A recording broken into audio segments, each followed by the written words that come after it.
왜 본인의 상처만 생각해요? 너랑 사는 게 지겨워. 널 봐도 이젠 설레지 않는다고. 현재가 엉망이 됐는데 어떻게 기억이 따뜻할 수 있어요? 남편과 사랑했던 시간에 집중하라고요. 그 시간을 마취제 삼아 현재를 견디라고요. 모든 상처는 어떻게 기억하느냐에 따라 다르게 만들어진다는 겁니다. 나의 밤도 언젠가 끝날 수 있을까요? 괜찮아.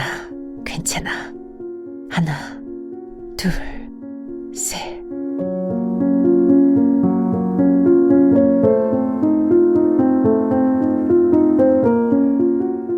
고흐의 변증법. 심은신.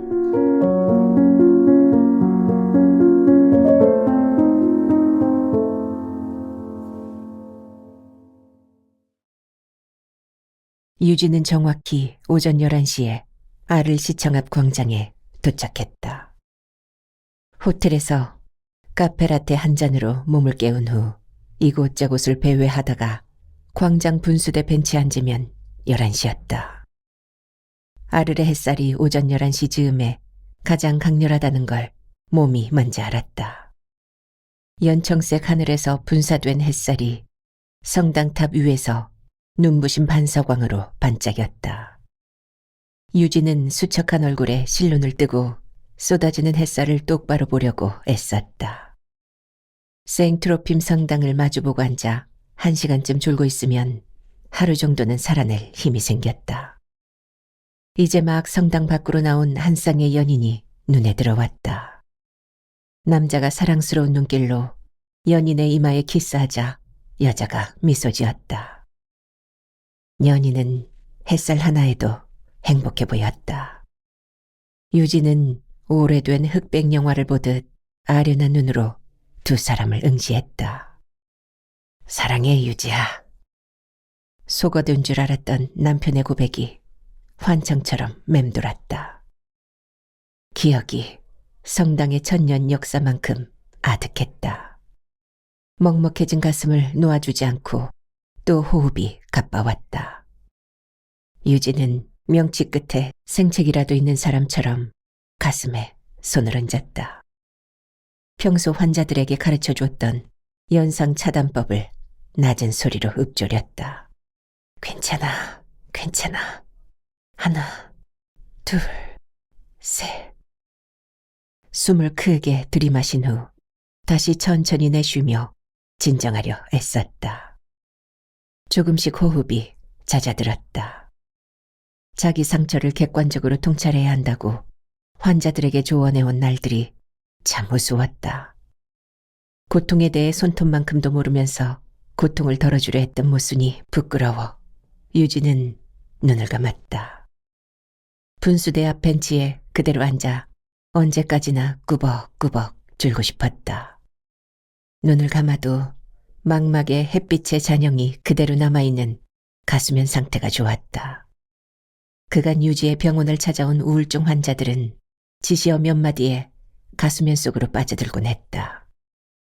눈을 감고 카우치에 비스듬히 누운 환자들에게 유진은 가볍게 지시했다.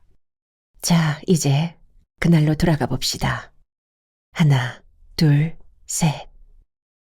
상처에 직면하지 못하는 환자일수록 가수면 치료는 효과가 좋았다. 트라우마가 기다리는 시간으로 환자를 데려가면 유진은 정신과 의사로서 즐거웠다. 하지만 아르레 햇살 아래서 매일같이 졸며 깨달았다. 그간의 가수면 치료 효과는 자신의 능력 때문이 아니라 스트레스를 피해 잠들고 싶은 환자의 절망 때문이라는 것을. 성당 오른편 벤치에 앉은 남자는 오늘도 그대로다.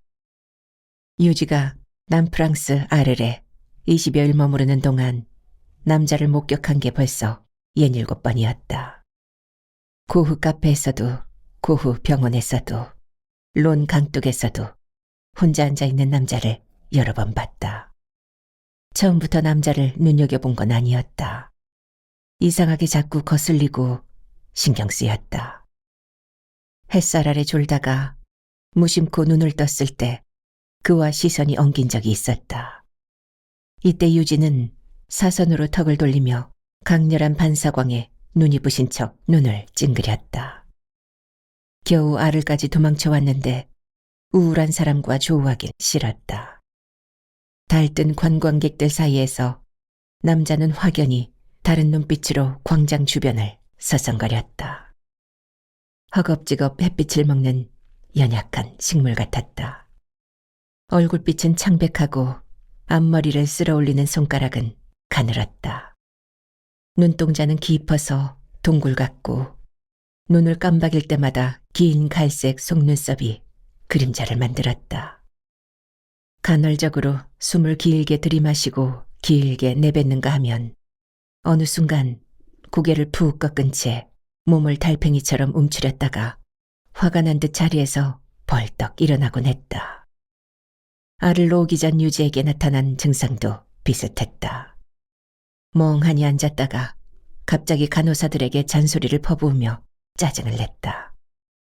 전에 없던 행동에 간호사들은 눈을 동그랗게 뜨고 쳐다봤다. 한 번은 유부남과 헤어진 후 우울증에 빠진 25살 여자 환자에게 화까지 냈다. 왜 본인의 상처만 생각해요? 이기적인 사랑 때문에 상처받을 주변 사람들은 생각 안 해요? 제발 이기심에서 벗어나세요. 공감 대신 쏟아놓는 유지의 질책에 그녀는 울면서 진료실을 뛰쳐나갔다. 그녀가 나간 후 손을 씻으며 세면대 거울을 보는데 사랑 하나 제대로 지켜내지 못한 허술한 여자가 탄력없는 얼굴로 서 있었다. 거울 속 여자가 불쌍했다가 갑자기 싫어져서 진료대 위에 놓인 모래시계로 찍어버렸다. 거울은 산산조각으로 흩어졌다. 간호사들이 유지의 시선을 피할 때쯤 2달 일정으로 알을행 비행기에 몸을 실었다. 몸에서 곰팡이가 피는 환시에 시달리다가 햇살이 퍼붓는 곳으로 도망쳐왔다. 대학 후배를 페이닥터로 앉혀놓고 무작정 떠나왔다. 출발 전날 유부남을 사랑한다던 환자가 다시 찾아와 물었다. 내가 갑자기 사라져버리면 가정으로 돌아간 그 사람이 죄책감을 느껴줄까요? 유지는 차갑게 대답했다. 아닐 겁니다. 자기 감정을 상대방에게 투사하지 마세요. 유지는 분수대 벤치에서 벌떡 일어났다. 고흐 카페를 향해 성큼성큼 걸었다. 봄이라 관광객이 부쩍 늘어나고 있었다. 고흐 카페는 화가 빈센트 반 고흐가 정신요양차 아르레 머물 때 자주 들러 커피를 마시며 쉬어간 곳이라 했다. 그의 그림, 밤의 카페 테라스 배경 속에 앉아보려고 지구 끝에서 사람들이 오고 또 왔다. 유진은 카페 구석 2인용 테이블에 겨우 자리를 잡았다. 카페라테를 주문한 후 인천공항 가판대에서 구매한 영혼의 편지를 꺼내들었다. 고흐가 동생 태호에게 보낸 편지를 그림과 함께 묶은 책이었다. 책갈피를 끼워둔 페이지의 한 문장이 유독 눈에 들어왔다. 아무리 힘든 일이 있어도 나는 다시 일어설 것이다. 유진은 피식 웃었다. 스스로 생을 마감한 고흐가 쓴 편지라면 지독한 모순이었다. 고대 유적이 질비한 회색 도시에 찬란하게 쏟아지는 햇살까지도 모순처럼 보였다. 이리저리 빈자리를 찾던 남자가 다가왔다. 성당 옆 벤치에 앉아있던 그 사람이다. 자리가 여기밖에 없어서 앉아도 될까요? 유진은 짧은 목례로 앉으란 말을 대신했다. 엉거주춤 어색하게 앉는 남자의 머리 위로 뿌연 햇살 입자들이 떠다녔다. 마주 앉고 보니 남자의 몸피가 많이 야위었다. 두툼한 회색 체크무늬 남방이 더워 보였다. 한국 분이시죠? 광장 분수대 벤치에 앉아있는 모습 여러 번 봤어요. 부담스러운 침묵을 깨려고 꺼낸 남자의 말에 유진은 건성으로 고개를 끄덕였다. 전 영화를 만드는 사람인데 실례가 되지 않는다면 뭐 하는 분인지 여쭤봐도 될까요? 유진은 소중한 자유시간을 방해받은 것 같아 짜증이 났다. 단순한 목격을 유의미한 경험처럼 말하는 그에게 무표정으로 대답했다. 그냥 평범한 가정의 아내예요. 좀 쉬러 왔어요. 말해놓고 나니 웃어왔다. 평범한 가정의 아내. 3년 전 아를로 신혼여행을 왔을 때 남편이 유지에게 했던 말에 패러디였다. 유지야, 내 정체성 중에 가장 소중한 게 뭔 줄 알아? 네 남편이라는 정체성이야. 이젠 지독한 모순이 돼버린 그 말을 연상하고는 피식 웃었다. 눈앞에서 일렁이는 햇살이 유지에게 참수하는 것 같았다. 그렇지. 찬란함은 그저 시각적 착각으로 생기는 순간의 빈무더기일 뿐인 거지. 너랑 사는 게 지겨워. 널 봐도 이젠 설레지 않는다고. 남편은 근거 없는 핑계를 대며 씩씩댔다. 떠나는 행동을 정당화하려는 명제 같아서 반박하려다 그만두었다. 급하게 챙긴 그의 캐리어를 붙잡고 싶었지만 가만히 서서 보기만 했다. 너를 보면 설렌다던 과거 고백에 근거한다면 지겹다는 건 사랑이 사라졌다는 뜻이었다. 사랑은 거짓이 되었고 변심은 잠이 되었다. 집을 나갈 때의 뒷모습이 그의 언어만큼 모순에 차 있었다. 현관문이 쾅 닫히자 처음으로 호흡이 버거웠다. 유진은 그 자리에 주저앉아 해가 질 때까지 현관문을 노려보았다. 숨을 크게 들이마시고 길게 내쉬고 또다시 크게 들이마셨다. 평범한 가정의 아내라 분명한 정체성이 부럽습니다. 남자는 웃지 않고 진지하게 대답했다. 유지의 무응답에 자규적으로 고개를 몇 번 끄덕이더니 조용히 커피만 마셨다. 그리고 이따금 연청색 하늘에 시선을 두며 길게 숨을 내뱉었다. 유지는 비우지 않은 커피잔을 내려놓고 자리에서 벌떡 일어섰다. 먼저 실례하겠습니다.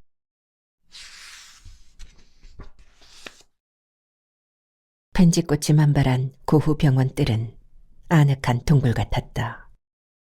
유지는 매일 이곳에 들러 2~3시간씩 머물렀다. 상념에 빠져 있다가 지겨울 때쯤 2층 도서관에서 책 구경을 하다 보면 시간이 금방 흘렀다. 바쁘게 돌아가는 한국에서 흐르지 않던 시간이 정지된 것 같은 아를에서 잘 흘러간다는 사실이 모순 같았다. 관광 일행이 편지꽃 앞에서 차례로 사진 찍느라 여념이 없다. 고흐가 정신분열증으로 1년간 입원한 병원이라는 가이드의 설명에 관광객들은 잠깐 숙연한 표정이 됐지만 이내 들뜬 표정으로 사진을 찍어댔다. 유진은 한 인간의 절망을 추억처럼 얘기하며 즐거워하는 사람들이 의아했다. 절망도 오랜 시간이 흐른 후에는 가벼운 에피소드로 남는다는 사실을 이해할 수 없었다. 풀 수 없는 모호한 추리 같았다. 유지에게 치료받는 환자들이 건넨 질문도 비슷했다. 선생님, 고통이 무뎌지길 기다리는데 그게 쉽지 않네요. 언제쯤 가능할까요? 유지는 시선을 돌려 연인 앞에서 포즈를 취한 젊은 여자를 바라보았다. 삼각대 위에 사진기를 놓고 렌즈를 조절하던 연인이 왼손 엄지와 검지를 동그랗게 만들어 오케이 사인을 보내주자 여자는 꽃보다 환한 미소를 머금었다. 3년 전 아를에서 열린 한불 미술 교류전 기간에 맞춰 신혼여행 왔을 때 남편도 꽃 앞에 선 유지에게 오케이 사인을 보냈었다. 사람을 사랑하는 것보다 더 예술적인 건 없다는 고흐의 말은 정말 명언이야. 아무리 봐도 너보다 예쁜 꽃이 없네. 가끔 유지는 그때 쏟아낸 남편의 고백이 외로움에 떨다가 스스로 잘라버린 고흐의 귀 같다는 상상을 했다. 얼마나 끔찍하게 싫었으면 그 고백들을 한순간에 잘라버렸을까 생각하며 진저리를 찼다. 수국 시리즈를 그려 대한민국 미술대전에서 대상을 받은 남편은 결혼 전 미대 교수로 조빙되었다. 소개팅 자리에서 왜 하필 꽃을 그리느냐고 유지가 물었을 때 그는 즉답했다. 꽃은 아름다움의 절정이니까요. 사랑이 인생의 절정이듯이. 확신에 찬 표정이어서 그의 대답은 불변의 진리로 증명된 참 명제 같았다. 진료실에서 심리 프로파일을 분석하다가 급히 소개팅 자리에 나간 유진은 꽃을 그리는 그에게 강하게 끌렸다. 6개월 만에 결혼하면서 사랑이 인생의 절정이라는 말을 한 번도 의심하지 않았다. 환자들에게 좋아하는 말대로 살고 있는 것 같아 오히려 뿌듯했다. 무엇보다 중요한 건 자기 감정에 정직하게 반응해야 한다는 점이에요. 자신이 진정 원하는 걸 하세요. 미해결 과제는 인생에 두고두고 아쉬움을 남기니까요. 그 말은 남편이 나간 자리로 들어와 유지를 조롱했다. 결혼 3년 차 38살의 남편이 25살 대학원생 조교와 연인 관계라는 고백을 듣고도 욕설을 내뱉거나 따귀를 때리지 못했다. 진료실 안에서 왔다 갔다 서성이기만 했다. 세면대 거울 속 여자를 향해 중얼거렸다. 이건 정직한 반응이 아니야. 왜 직면하지 못해? 아를행 비행기를 예약하면서 신혼여행지를 다시 찾아간다면 혹시 갈갈이 찢긴 자아와 직면할 수 있을지도 모른다고 자기 최면을 걸었다. 비행 12시간 내내 머릿속으로 가수면 치료 지시어를 되뇌었다. 이제 당신은 모순에 찬 시간 속으로 떠나는 겁니다. 안녕하세요. 여기서 또 뵙네요. 고흐 카페에서 마주 앉았던 그 남자였다. 분명히 경계 신호를 보냈는데도 예의 순진한 눈을 그대로 뜨고 있다. 유진은 반사적으로 시선을 돌렸다. 괜히 시선이 마주치면 정신과 의사로서 무의식적 책임감이 생길 것만 같았다. 남자는 유지가 앉은 벤치로 와서 어느 정도 거리를 두고 앉았다. 아르레 잠깐 머물다가 돌아가려고 했는데 햇살이 좋아서 20일 넘게 이렇게 주저앉아 있네요. 제 이름은 고호상입니다. 학창시절 친구들이 고호의 자화상이라고 부르며 놀려댔죠. 우울한 이미지와 전혀 다른 생뚱맞은 이름에 잔뜩 긴장해 있던 유진은 피식 웃어버렸다. 밖에죠. 이름 때문에 평생 분위기 있게 살긴 글렀습니다. 어디로 떠날까 고민하다가 고흐가 머물렀던 곳이라 고향 찾듯이 여기로 왔어요. 고흐와 고호상, 개그 제목 같네요. 그렇죠? 그렇게 웃으니까 참 예쁘세요. 눈이 깊은 것 같아서 걱정했거든요. 아, 주제 넘었다면 용서하세요. 제가 지금 우울증을 앓고 있어서 그런지 우울한 사람이 눈에 잘 들어옵니다. 고우상 씨는 무슨 근거로 내가 우울한 사람이라고 판단하는 거예요? 감기 걸린 사람이 감기 걸렸다고 말 안 해도 알 수 있는 것과 비슷한 이치죠. 남자는 자신을 36살의 무명 영화감독이라고 소개했다. 지난 10년 동안 의욕적으로 제작했던 5편의 독립영화들이 전혀 빛을 보지 못했어요. 그중 한 편은 아예 스크린에 올리지도 못했죠. 이젠 제작에 참여하려는 개인이나 동호회도 없어요. 먹고 살기 막막해지니까 자본이나 배급망에 연연하지 않으려 했던 초심도 편하네요. 초조해요. 기본 욕구 없는 상위 욕구는 아닙니다. 없다는 말씀이죠? 당연히 그렇겠죠.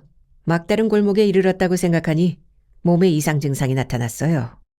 가슴이 답답하고 숨쉬기가 힘들었어요. 호흡곤란으로 죽을 수도 있겠다 싶었죠. 불쌍해 보였는지 여자친구가 3달치 월급을 쥐어주면서 어디로든 여행을 다녀오라고 권하더군요.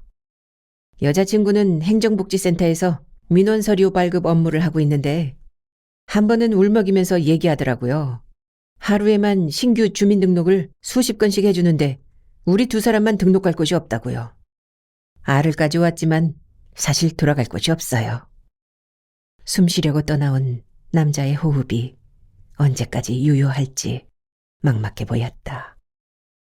유진은 갸름하고 섬세한 남자의 얼굴선을 불안한 눈으로 바라보았다. 거친 영화판에서 어떻게 10년을 버텨왔는지 의아했다. 독립영화 제작을 계속할지 그만둘지 여기서 결정하려고요. 가능성이 없는데 미련을 두는 건 영화에 대한 모독 같아서요. 독하게 마음먹고 공시준비라도 하면 여자친구에겐 덜 미안하지 않을까요? 내 옆에서 10년의 시간을 낭비했거든요. 평범한 가정의 아내라는 정체성, 내 입장에선 축복 같아요. 남자의 연갈색 속눈썹이 침잠된 눈동자를 덮었다. 어느새 상담 같은 분위기로 들어와 버린 상황이 버거웠다. 역시 그와 얽히지 말았어야 한다는 후회가 일었다. 유진은 남자에게 습관처럼 조언을 해주려다 입을 다물었다. 그에게는 능력 없는 정신과 의사의 조언보다 한 줌의 햇살이 더 유용해 보였다. 하루에도 수십 번씩 자기 최면을 걸어요. 굳이 내가 영화를 만들지 않아도 된다고요. 영화 만드는 사람이 꼭 나여야 하는 건 아니잖아요. 그런데 많이 힘들어요. 세상에서 가장 혹독한 전쟁이 나와의 직면 같아요. 아프지만 현실을 인정해야 하니까요. 남자는 자신의 낡은 스니커즈로 시선을 떨구었다. 260쯤으로 보이는 작은 발이 안쓰러웠다. 유진은 무슨 말이라도 해줘야 할 것 같았다. 구우상 씨, 빈센트 반 고흐도 아르에서 요양하면서 그림을 계속 그릴지 그만둘지 고민했다고 들었어요. 고흐가 이 병원에서 절망하며 누워있을 때 장차 세계의 명화를 남기게 될지 어떻게 알았겠어요. 고흐의 흔한 일화였다. 사실은 신혼여행 왔을 때 남편이 유지에게 들려준 일화를 그대로 읊은 것뿐이었다. 정신분열증을 앓는 무명 화가가 명작들을 그려낸 것처럼 그땐 유지도 정신을 흔들어 놓는 사랑이 자신의 인생의 명작으로 남을 거라 확신했다. 고우에게 일어난 기적이 제게도 일어날 가능성이 얼마나 될까요? 반농담으로 묻는 남자의 입술 가장자리가 미세하게 떨리는 걸 유진은 놓치지 않았다. 환자들은 자기 생을 사랑하는 깊이만큼 떨었다.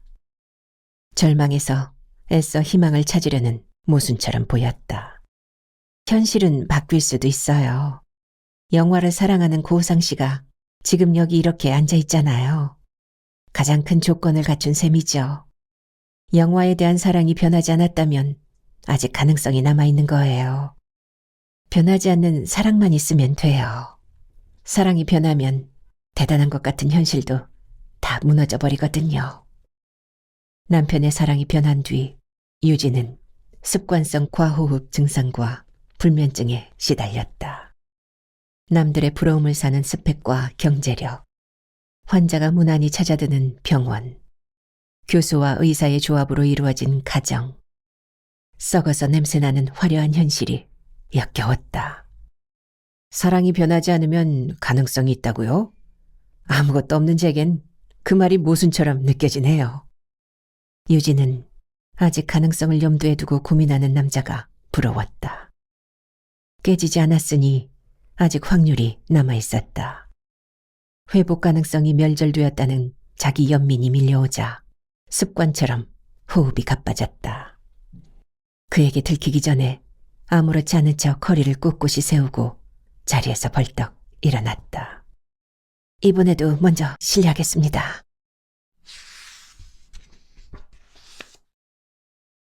론강은 천년의 묵은 시간을 싣고 완만하게 흘렀다. 유진은 호흡을 조절하며 정적 속에 묻힌 회색 강둑을 천천히 걸었다.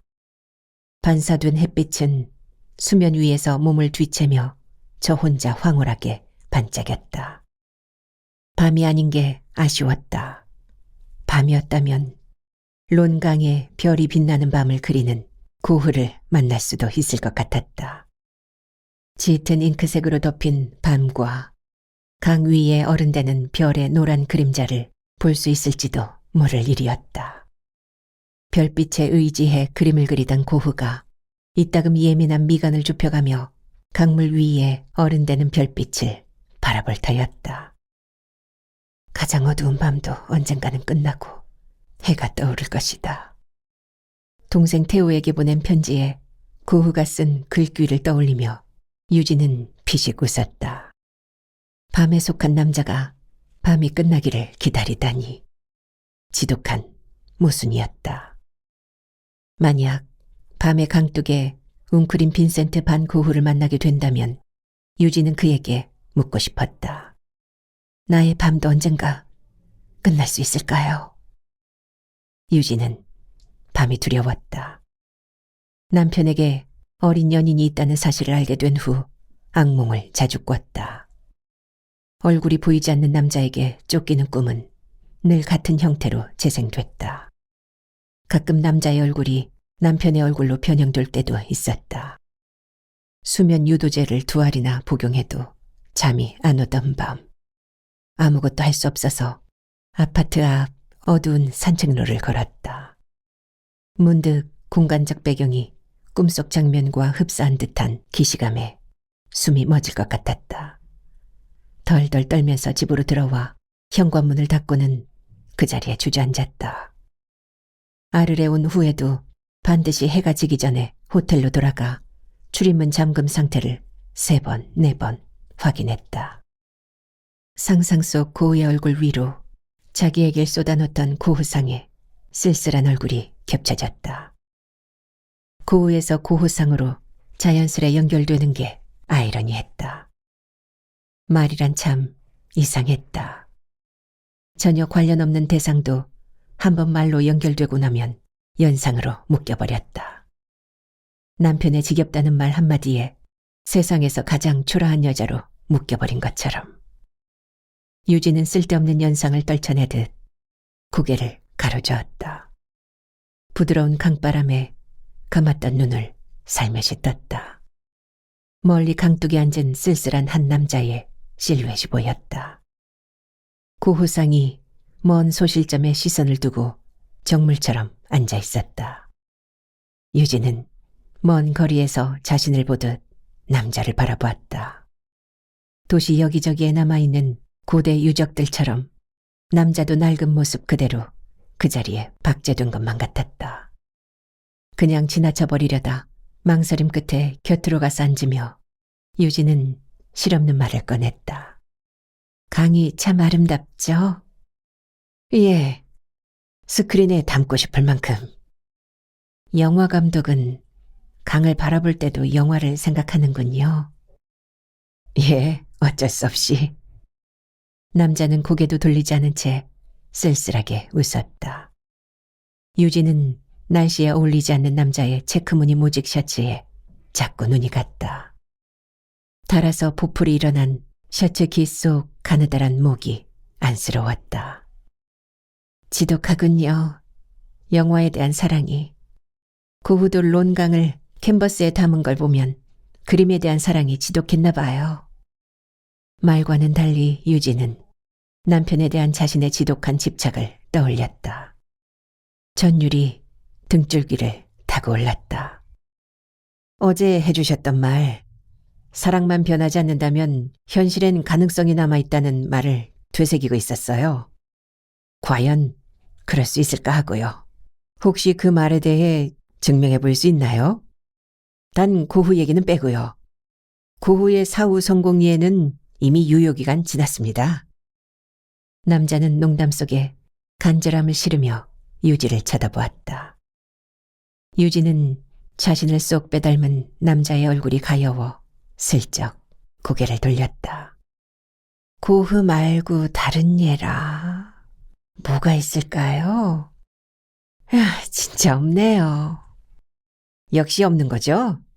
나한테 희망은 고문인 거죠? 남자의 얼굴에 희미한 체념이 스치자 유진은 하는 수 없이 무거운 입을 다시 열었다. 하지만 역설적으로 증명해 볼 순 있어요. 사랑이 변하지 않는다면 가능성이 남아있다는 말을 뒤집어 봐요. 사랑이 변하면 가능성이 없다는 영명제가 성립되겠죠? 영명제의 좋은 예가 나예요. 그러니까 이미 사랑이 식어버린 부부가 회복될 가능성이 있을까요? 그 말은 사실은 나 남편의 불륜 때문에 혼자 도망온 거예요. 40이 다 돼가는 정신과 의사인데 다른 사람의 상처는 치료하면서 내 상처 하나 어떻게 못하니 답 안 나오는 모순이죠. 어때요, 구호상 씨? 이 정도면 좋은 예로 충분한가요? 시선을 강에 고정한 채 가만히 듣고 있는 남자의 긴 속눈썹이 얼굴에 그늘을 만들었다. 거리를 두고 이름도 소개하지 않던 여자가 갑자기 쏟아놓은 자기 고백에도 놀라지 않았다. 그랬군요. 어쩐지 슬퍼 보였어요. 쉽게 판단하지 말아요. 세상은 오류투성이니까. 오류투성이라도 끝없이 판단하면 살 수밖에 없는 게 인생 아닌가요?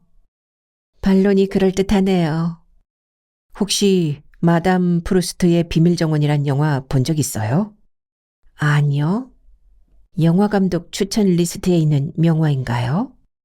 제목으로 봐선 진한 불륜 영화 같은데요. 그렇게 느껴지세요? 남자는 고개를 젖히고 소리까지 내며 처음으로 투명하게 웃었다. 불륜 영화 아닙니다. 폴이라는 남자에게요. 어릴 때 사고로 부모를 잃은 충격 때문에 말문을 닫아버린 사람이죠. 상실의 아픔 때문에 어릴 때 부모에게서 사랑받았던 기억을 왜곡해버려요. 난 사랑을 못 받은 불행한 사람이라고요. 그러니까 영화의 핵심이 뭐예요? 모든 상처는 나에게 일어난 과거의 사건을 어떻게 기억하느냐에 따라 다르게 만들어진다는 겁니다. 고우상 씨는 내 상처가 단순한 기억의 왜곡이라고 생각해요?